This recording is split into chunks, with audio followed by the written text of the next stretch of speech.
Jeg står her med Lars Andersen fra Yamaha Danmark, og vi får et par kommentarer her på de nye trommelinjer, som Yamaha kommer med her til foråret, april. Så Lars, kan du ikke fortælle os, vi starter her ved Stage Custom Birch. Kan du ikke fortælle lidt om sættet? Stage Custom har vi haft længe, så det er en gammel serie fra Yamaha, så nu er det en ny version af det. Vi har fået lidt kortere kedler, så 10x7, 12x8, 14x13 og 16x15, så det går i linje med de Pro-serier, vi har samme størrelser.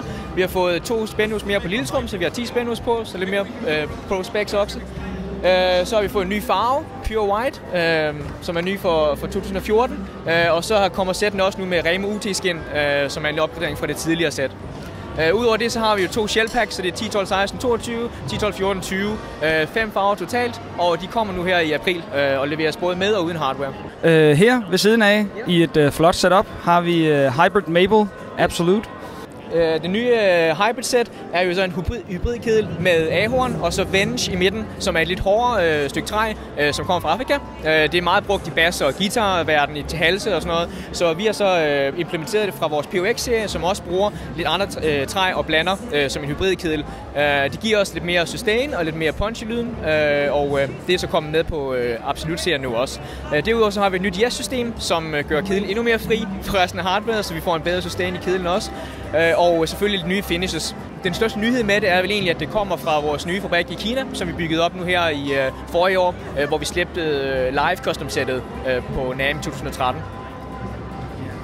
Netop, hvad kan man sige, beslutningen fra Yamaha om at gå i produktion i Kina og åbne fabrik og sende hovedparten af jeres linjer ud. Det er, så vidt jeg ved, kun PHX-serien, der kommer fra Japan nu.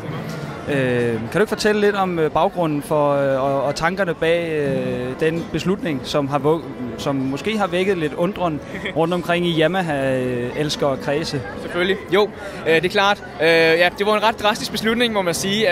Vi har haft et samarbejde gennem mange år med Sakai, som er i Japan, hvor vi har fået produceret vores trommer, og vi var simpelthen nødt til at sadle om. Vi ville have en frisk start igen, og vi var også nødt til at finde en måde at producere trommer på, så vi var lidt hurtigere til at stille om til trends og kunne produktudvikle på en anden måde. Så det gjorde vi så gennem at bygge en helt ny fabrik op i Kina. Vi har allerede en masse produktion i Kina, så det er stadigvæk Yamahas egne fabrikker, som er der. Vi producerer blandt andet marching-trommer, guitar, klaver og mange andre akustiske instrumenter allerede i Kina. Så vi har så bygget en ny produktionshal der, som kun koncentrerer sig på trommer. Grunden til, at vi var så nødt til at afslutte alting så brat, det var, at samarbejdet med produktionsstedet i Japan var nødt til at ophøre på én gang. Og derfra var vi så skridt for skridt introducerer vi så de nye linjer på markedet fra den nye fabrik. Man valgte så at begynde med live custom, eftersom Oak Custom, jo, som var før det, er en lidt mindre følsom serie. Vi har jo også en del andre serier, blandt andet Recording Custom, jo, som er et meget anerkendt trommesæt, og det gav mest mening for os at begynde med nogle af de serier, som måske ikke er så kendte og ikke er så følsomme for måske eventuelle baby-syndromer og sådan noget, som kan være fra den nye fabrik. Det nye Absolute-sæt er så næste skridt i serien af de håndlavede trommer, som kommer fra Kina. Alting på fabrikken der bliver selvfølgelig lavet i hånden stadigvæk, præcis som det gjorde førhen. Og vi har stadigvæk vores egne designers og ligesom mastercraftsmen, som træner de ansatte, som er der. Mange af de ansatte har også arbejdet med marching percussion inde, så de er vant til at lave kedler, og de ved, hvordan det skal laves. Og selvfølgelig, som sagt, alting bliver stadigvæk lavet i hånden. Tusind tak, Lars. Tak.